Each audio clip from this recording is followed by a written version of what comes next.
વ્યારા ખાતે રાજ્યના મંત્રી મુકેશ પટેલ અને અન્ય પદાધિકારીઓ તેમજ અધિકારીઓની હાજરીમાં પ્રોપર્ટી કાર્ડ વિતરણનો કાર્યક્રમ યોજાયો હતો, જેમાં નાગરિકોને પ્રોપર્ટી કાર્ડ આપવામાં આવ્યા હતા। તાપી જિલ્લાના વ્યારા ખાતે રાજ્યના મંત્રી મુકેશ પટેલ અને અન્ય પદાધિકારીઓ તેમજ અધિકારીઓની હાજરીમાં પ્રોપર્ટી કાર્ડ વિતરણનો કાર્યક્રમ યોજાયો હતો, જેમાં નાગરિકોને પ્રોપર્ટી કાર્ડ આપવામાં આવ્યા હતા। તાપી જિલ્લાના વ્યારા ખાતે જિલ્લા સેવા સદનના હોલમાં સ્વામિત્વ યોજના અંતર્ગત પ્રોપર્ટી કાર્ડનું વિતરણ કરવામાં આવ્યું હતું, જેમાં રાજ્યકક્ષાના મંત્રી મુકેશ પટેલ હાજર રહ્યા હતા। જે કાર્યક્રમમાં ગ્રામીણ વિસ્તારના નાગરિકોને પ્રોપર્ટી કાર્ડ વિતરણ કરાયા હતા। સ્વામિત્વ યોજનાની શરૂઆત દેશના વડાપ્રધાન શ્રી નરેન્દ્રભાઈ મોદી સાહેબે 2020ની અંદર શરૂઆત કરવામાં આવી હતી।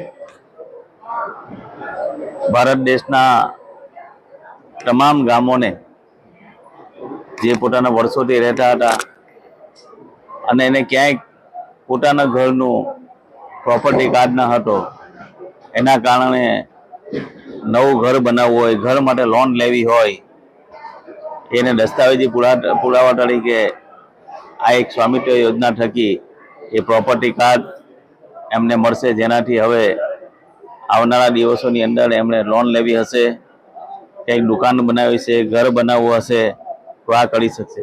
સાથે સાથે જે ગ્રામ પંચાયતો છે, વર્ષોથી ગ્રામ પંચાયતની અંદર જોઈએ છે ઘણા બધા સરપંચો આવીને ગયા, ગ્રામ પંચાયતને ક્યાંય ગામમાં રસ્તો કેટલા ફૂટનો રસ્તો છે, ગામમાં કોકનો વાળો કેટલો છે, ગામમાં પંચાયતની જગ્યા કેટલી છે, ગામની અંદર આંગણવાડીની જગ્યા કેટલી છે, આવી સરકારી જગ્યા કેટલી છે, આ તમામ જગ્યાઓનું એક મેપિંગ કરીને ગામની અંદર એક નકશો મૂકવામાં આવશે, જેથી આવનારા પેઢીઓને પેઢી સુધી એ ગામનો એક નકશો બની રહેવાનો છે।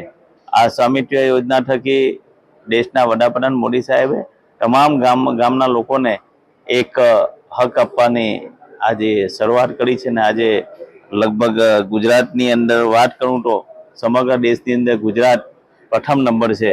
જેમાં તાપી જિલ્લામાં 369 ગામોમાં સર્વેની કામગીરી પૂર્ણ કરવામાં આવી છે।